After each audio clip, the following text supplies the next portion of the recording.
वक्फ board क्या है? चलिए देखते हैं। दरअसल वक्फ अधिनियम 1995 को भारत में वक्फ संपत्तियों जैसे कि धार्मिक चीजें होती हैं, जमीनें होती हैं, के प्रशासन को नियंत्रित करने के लिए अधिनियमित किया गया था। ये वक्फ परिषद राज्य वक्फ बोर्डों और मुख्य कार्यकारी अधिकारी की शक्ति और कार्यों के साथ साथ मुतवल्ली के कर्तव्यों का भी प्रावधान करता है। दरअसल इसकी हमें जरूरत क्यों पड़ी? ये संशोधन विधेयक आखिर इतना जरूरी क्यों हो गया? इसकी क्या बात थी? दरअसल वक्फ संपत्ति के रूप में घोषित गैर मुस्लिम संपत्तियां, होता क्या था कि वक्फ जब भी चाहता था किसी भी की भी संपत्ति को जब्त कर लेता था। वह हिंदुओं की है तो वह ज्यादा उस पर दावे ठोंकता था, जिस कारण क्या हुआ कि सरकार ने इसको ज्यादातर इस पर ध्यान दिया। कुल बोर्डों उस टोटल 5,973 सरकारी संपत्तियों को वक्फ बोर्ड ने अपना बना लिया। इसके कई सारे उदाहरण हैं।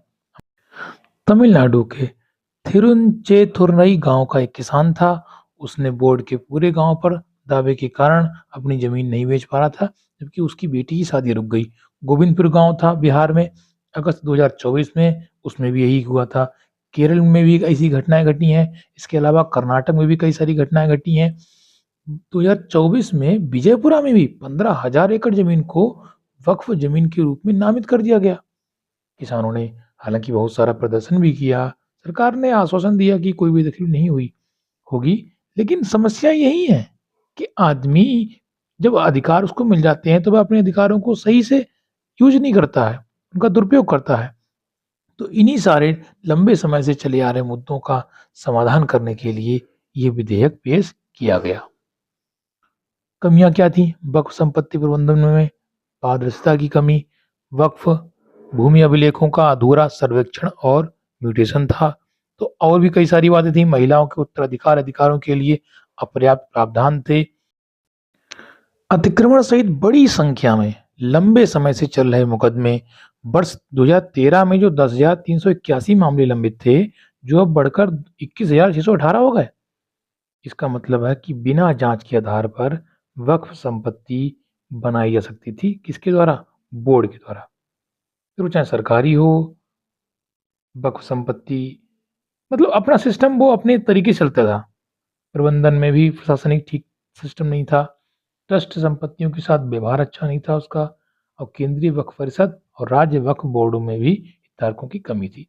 अब बात करते हैं कि ये है क्या, जो नया संशोधन विधेयक है ये क्या है, इसकी हम लोग चलो इस चर्चा करते हैं।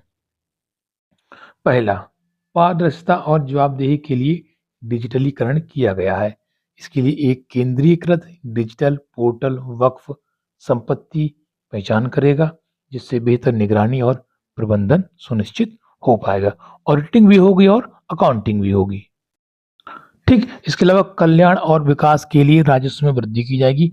वक्फ भूमि के दुरुपयोग और अवैध कब्जे को रोकने के लिए वक्फ बोर्डों के राजस्व में वृद्धि होगी, जिससे उन्हें कल्याणकारी कार्यक्रमों का विस्तार करने में मदद मिलेगी।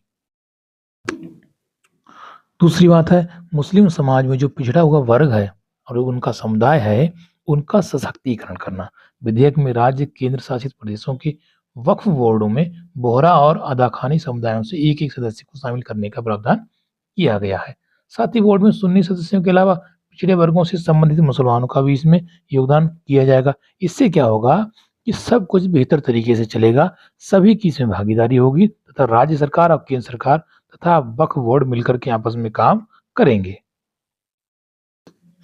प्रशासनिक चुनौतियां जो होंगी उनका समाधान करने में आसानी हो जाएगी, जैसे संपत्ति प्रबंधन में पारदर्शिता बढ़ाना, वक्फ बोर्ड और स्थानीय अधिकारियों के बीच तालमेल को सुव्यवस्थित या फिर सुनिश्चित करना।